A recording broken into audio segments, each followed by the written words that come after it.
On the line is Aussie singer-songwriter Nathan Foley. Good morning, Nathan. It's great to have you with us. Thank you, mate. Thanks for having me. Oh, absolute pleasure, mate. Your new album, Hurricane, was released late last month. Congratulations. It's a brilliant record. You must be very proud of it. Yeah, absolutely. It's a long time coming, obviously, with COVID and all the lockdowns and everything. But obviously, it was great to finally get it out into the world. Yeah. Two long years, mate. But super proud. Oh, that's great. Fantastic. Look, I read somewhere where you personally described the album as a collection of songs about love, loss, songs to inspire, help for those in need, and most of all, to let loose and rock out the dance floor. I really like that description, mate. Thanks, mate. Yeah, obviously I didn't follow any trends because I wrote the whole album myself, 100%. And right. I've been obviously influenced by a lot of the 80s and 90s and songs that were just, when bands had strong melodies and great guitar riffs, but you can also, have a bit of a dance to these rock songs as well. So I really wanted that kind of vibe. And with the ballads, I love those big rock and ballads, as well as the early remnants of the Southern Suns kind of feel, and the early John Farnham's ballads as well. So I think it's kind of an era that was lost. So I wanted to mix that kind of old school feel with a bit of the modern feel of today as well. So it's turned out really well. Yeah, no, it's fantastic. Look, Strut, one of the tracks of the album, was released as a single on the same day as the album. Wow, how good is that one? Can you tell us a little bit about Strut? Yeah, originally I just wanted to write a sexy dance track, and it just became so much bigger and more when I obviously filmed the music video too. I filmed it over in New Zealand, and it's been over 100,000 views on YouTube now as well in the last 2 weeks, which is insane. But obviously the song now kind of represents everyone, whatever shape, form, whatever background you come from, whoever you are. It's about getting out there and being comfortable in your own skin and just going out there and just have the confidence to strut your stuff. And that's what the song's all about. Yeah, it's fantastic. And with the official music video, you touched on it. With that's fantastic too. Really, a lot of energy, isn't it? Really energetic, and I'm guessing it was a lot of fun to make. Yeah, absolutely. I filmed 2 music videos over in 1 week. Right. The next one will be coming out in November. I've heard rumours. Yep. I'm not sure if I'm allowed to mention the song yet, but just say there's a new one. Just say there's a new one coming out next month. Okay, so I won't ask. Well, that's a bit of an exclusive, so that's good, mate. Thank you. And very, very, very different. Totally different contrast to Strut. Right. So it's obviously wanted to have a bit of diversity and have something a little bit different for the album, something for everybody. Yeah, look, the guitar. I love the guitar as well. That really heavy sound. It's fantastic. Yeah, it's cool. You don't really hear that rock dance sound much anymore. No.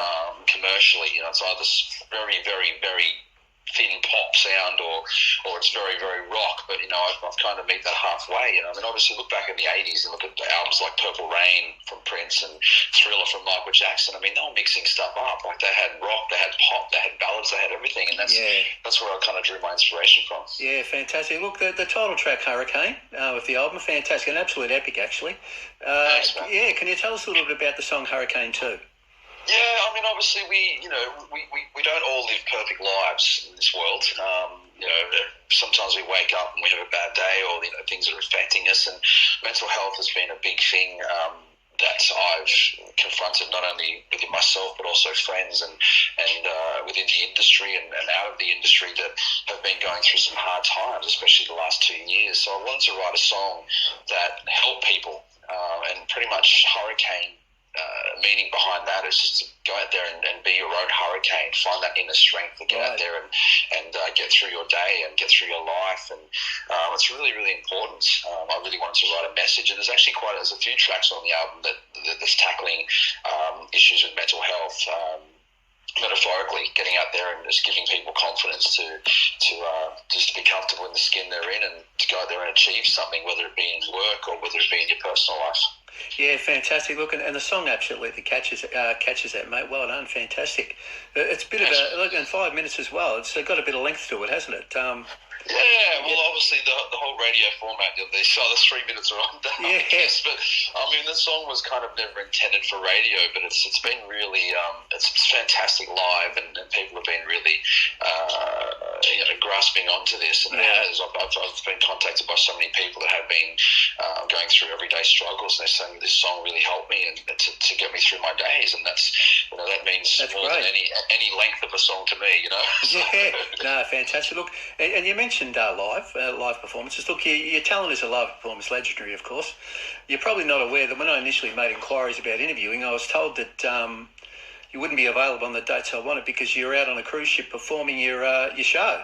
So, what a great job that must be. Can you tell us a little bit about your work on the cruise ships?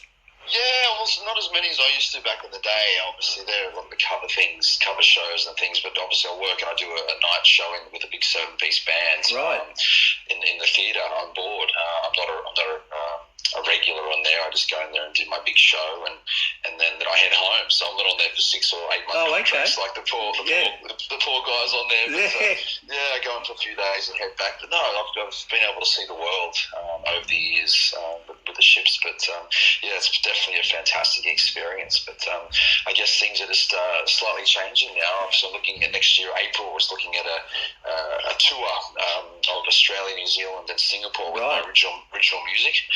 So I'm looking forward to that. So the dates will definitely be released very, very soon. It's supposed to be November, but obviously the market's pretty flooded with bookings at the moment. So we wanted everything in one kind of go. So April, looking like April next year. Yeah, see me and myself and my band. Yeah, that's fantastic. And you preempted one of my questions, mate, because I was going to ask you all about that. Thanks.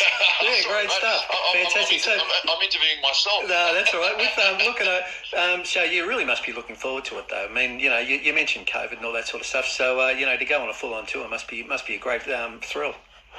Yeah, I'm looking forward to that, obviously. And if people want to see when the dates are, they can go to my website. Everything is on there, nathanfoley.com, and they can see when I'll be touring, and hopefully, get to see it, go to every state of Australia and New Zealand, and I'm looking forward to heading back over to Singapore as well. It's going to be a killer tour. Yeah, fantastic. If we with the cruise ships, look, I've got to ask about this.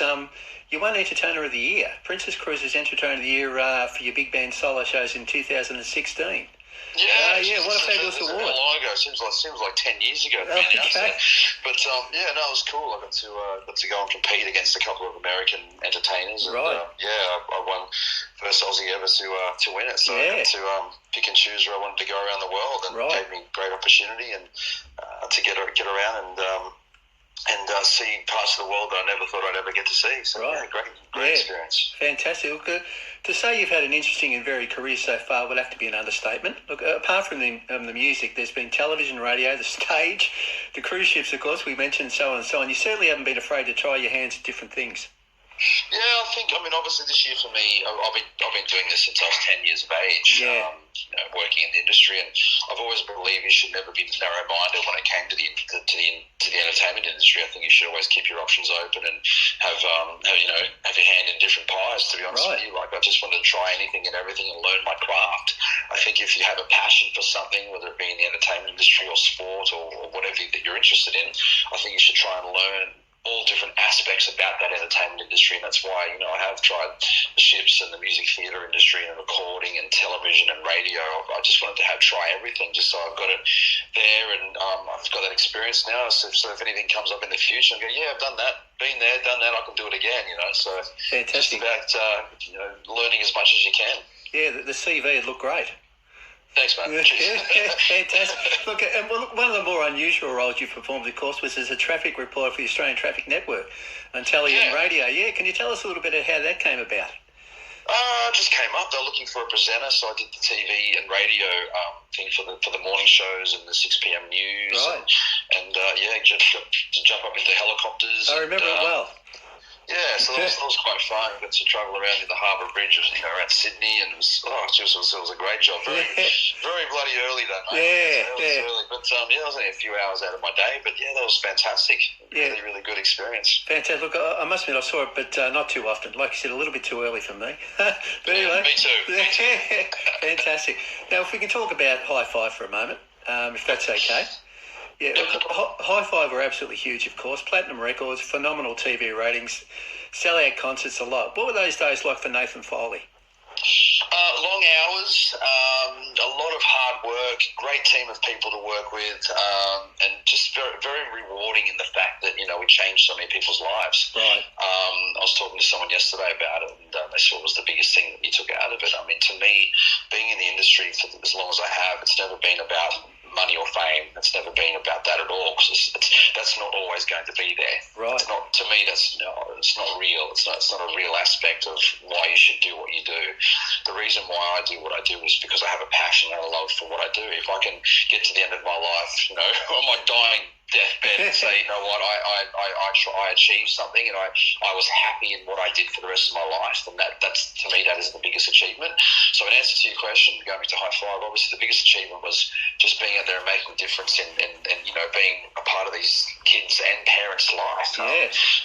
We went and visited a lot of the sick kids in hospital as well, in Victoria and New South Wales, Queensland, and a lot of different places, and just to see these kids light up when we walk into a room or we got to sing to them, not only made a difference in the parents' lives, but also a massive difference in the kids' lives. And that's something that I'll take with me forever. Just something that's that did mean a difference, make a big difference for 10 years of my life, and and it's still affecting people today. It's back and they look at that in their childhood memory and how much of a difference we made in their lives is something that I'll definitely hold close to my heart. Yeah, no, that's great. Look, and can I ask whether you still catch up with the guys from High Five from time to time?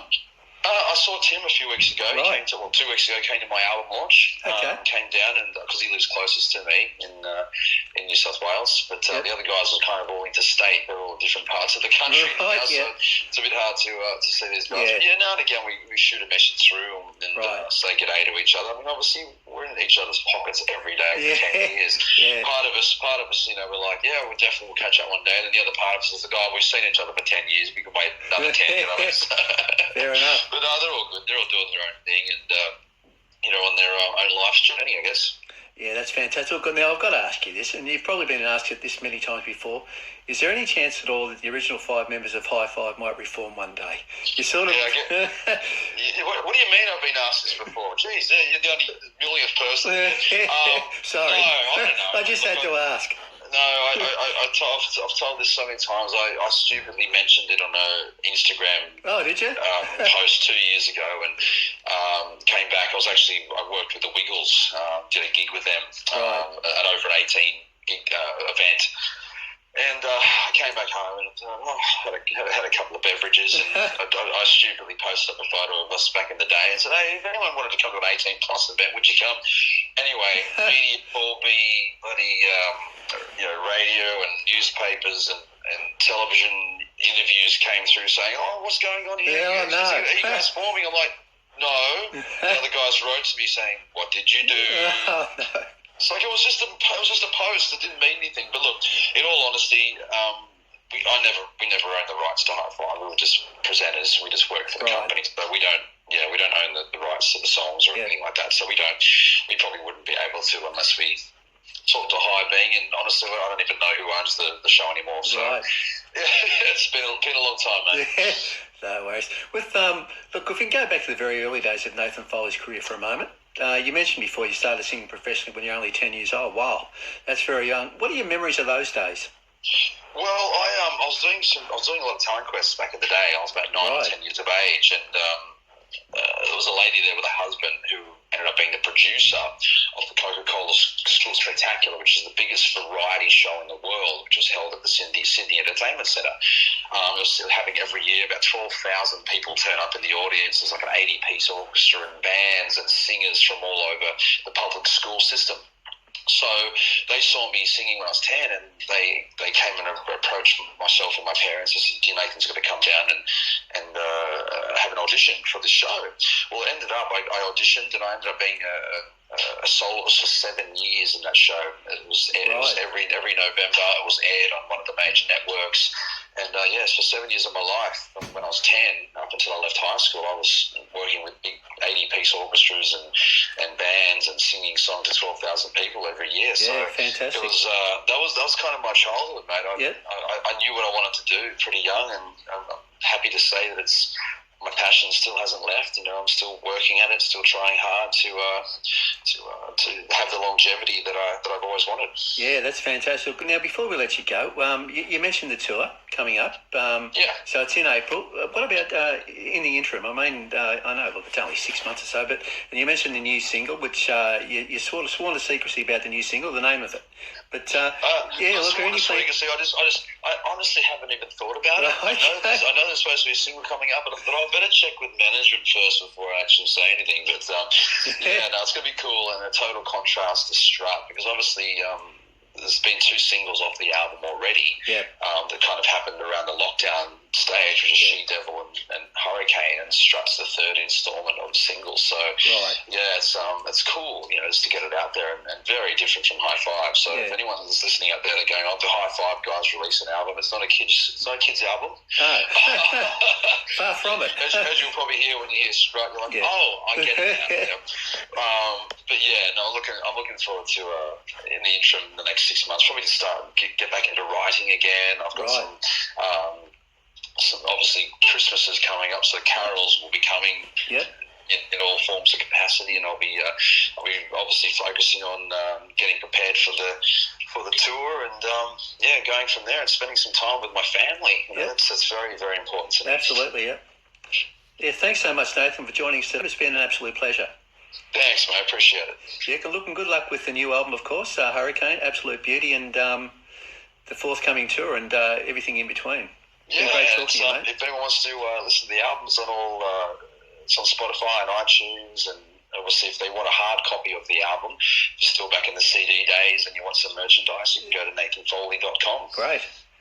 Thanks a lot, mate. Greatly appreciate it. And we'll have to catch up again soon. Absolutely, mate. Thank you. Okay, thanks, Nathan. Bye, mate. Bye. Bye.